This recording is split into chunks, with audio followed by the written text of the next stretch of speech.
حضرت لقمان حکیم، ان کے نام پر قرآن مجید کی پوری سورت ہے۔ حضرت لقمان حکیم علیہ رحمہ آپ اپنے بیٹے کو نصیحت کر رہے تھے، کہنے لگے بیٹا کو مشکل آئے تو گھبرانا نہیں، کوئی مشکل آئے تو کرے بیٹوں کو سمجھ آ جائے کہ مشکل آئے تو سمجھ آ رہی ہے بات کی، مشکل آئے تو۔ اور کیا خوبصورت جملے، بیٹے کو بٹھا کے کہتے ہیں بیٹا چھوٹی مشکل آئے گی تو اللہ بڑی مشکلات آسان کر دے گا، سمجھو چھوٹی مشکلات آئیں تو اللہ نے بڑی مشکلیں اس نے آسان کر دی۔ اور آپ کو بتاؤں اصل انسان ہوتا ہی وہ ہے جو مشکلوں میں جینے کا ڈھب سیکھ جاتا ہے، وہ بن جاتا ہے جو کرب کے حالات میں جینے کا سلیقہ سیکھ جائے۔ اپنے بچوں کو یہ سمجھانا، حضرت لقمان بیٹے مشکل آئے تو گھبرانا نہیں، بڑی کو ٹال دیتی ہے، وہ نیکی کا اور آسانی کا پیش خیمہ ہوتی ہے، اللہ اس کے بعد آسانی سمجھا رہے ہیں۔ کچھ دنوں کے بعد کہنے لگے آؤ فلاں اللہ کے نبی کی ملاقات کو چلیں، فلاں نبی علیہ السلام سے ملنے چلتے ہیں۔ اس زمانے میں جو نبی تھے ان سے ملنے چلے گئے، بیٹے کو بات یاد تھی، گھوڑے پہ بیٹھے، امام ابن جوزی نے اس کو لکھا ہے، گھوڑے پہ بیٹھے تھے دونوں کے پاس گھوڑے تھے۔ اب رستہ بہت زیادہ تھا، کھانا ساتھ لے لیا، پانی ساتھ لے لیا، رستہ لمبا تھا، صحرا کا علاقہ تھا۔ جب جانے لگے تو اتنی سخت گرمی ہوئی کہ گھوڑے بھی بے ہوش ہونے لگے، اچانک ایسی گرم لو چلی کہ گھوڑے بھی۔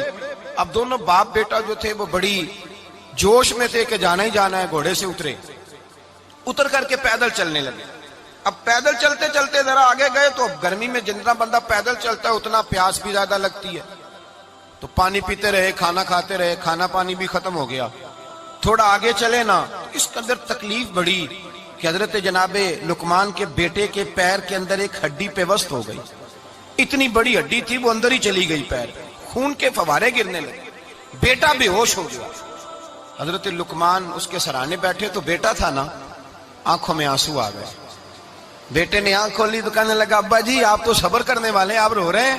فرمایا بیٹے میں کیا کروں، میرے سینے میں جو دل ہے وہ ایک باپ کا دل ہے، تو باپ جو ہوا تیری دکھ پر رونا آیا۔ بڑی مشکل سے دانت کے ساتھ ہڈی نکالی، ہڈی نکلی تو خون بھی چلا۔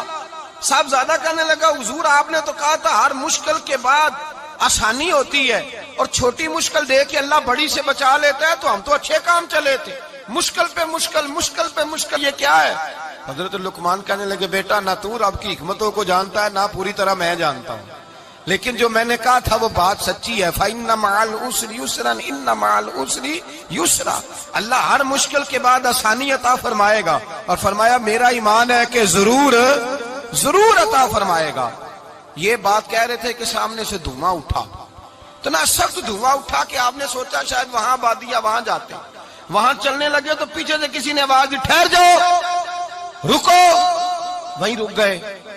تھوڑی دیر گزری تو کہا رک جاؤ، جب رکے تو ایک بولنے والا بولا، کہنے لگا تمہارے لیے تھوڑی دیر کے بعد جانوروں کا بندوبست کر دیا جائے گا، کھانے کا بھی بندوبست ہو جائے گا، بچے کا پیر بھی صحیح ہو جائے گا، چلے جانا لیکن ذرا ٹھہرو۔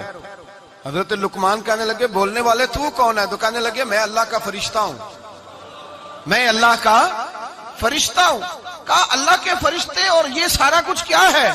تو فرشتہ کہنے لگا اصل بات یہ ہے کہ سامنے بستی پر مجھے عذاب نازل کرنے کا حکم ملا تھا، آپ بڑی تیزی سے آ رہے تھے، میں نے رب سے دعا کی کہ اللہ اس باپ بیٹے کی غلطی کوئی نہیں، مہربانی فرما۔ رب نے پہلے آپ کو صحرا میں الجھایا، پھر میری دعا کی برکت سے آپ کے گھوڑے ٹھہر گئے، پھر میری دعا کی برکت سے آپ کا پانی ختم ہوا، پھر میری دعا کی برکت سے آپ کے بیٹے کو زخم آیا، پھر میری دعا کی برکت سے سامنے سے دھواں اٹھا۔ فرمایا یہ جو تمہیں مشکل پہ مشکل آ رہی تھی، یہ تو میرا رب تمہیں عذاب سے بچانا چاہ رہا تھا، یہ جو تمہیں مشکل پر مشکل آ رہی تھی تو میرا مالک تمہیں عذاب سے بچا رہا تھا، تم سمجھ نہیں رہے تھے۔ حضرت لقمان نے بیٹے کی طرف دیکھا تو بیٹے کہنے لگے ابا جی بات بالکل سچی ہے، افضل الذکر لا الہ الا لا الہ الا، اور پھر پڑھنے لگے حسبنا اللہ ونعم الوکیل نعم المولا ونعم النصیر، یہ ورد ہونے لگے۔ بھائی جب تجھے مشکل آتی ہے، آزمائش آتی ہے، تو اس وقت سمجھتا ہے پتہ نہیں میرے ساتھ کیا بننے لگا ہے۔ اللہ تبارک و تعالیٰ چھوٹی مشکل دے کے تجھے بڑی سے محفوظ رکھتا ہے، چھوٹی بیماری دے کے تجھے بڑی سے محفوظ رکھتا ہے۔ بلکہ میں ایک دفعہ ایک تکلیف میں ایک آزمائش میں مبتلا ہو گیا، تو میں نے اپنے حضرت سے کہا کہ حضور سارے دکھ کٹھے ہی آ گئے، کیا کیا جائے؟ تو آپ فرمانے لگے بڑے خوش نصیب ہو، جوانی میں اللہ نے دکھ دے دیے، بڑھاپے میں آئے تو برداشت نہیں ہوتے، یہ تو بڑے وقت پہ آ گئے، شکر ادا کرنا چاہیے، اس زمانے میں برداشت نہیں ہوتے، اب آسانی ہے، ان کو برداشت کرو، ہمت کرو۔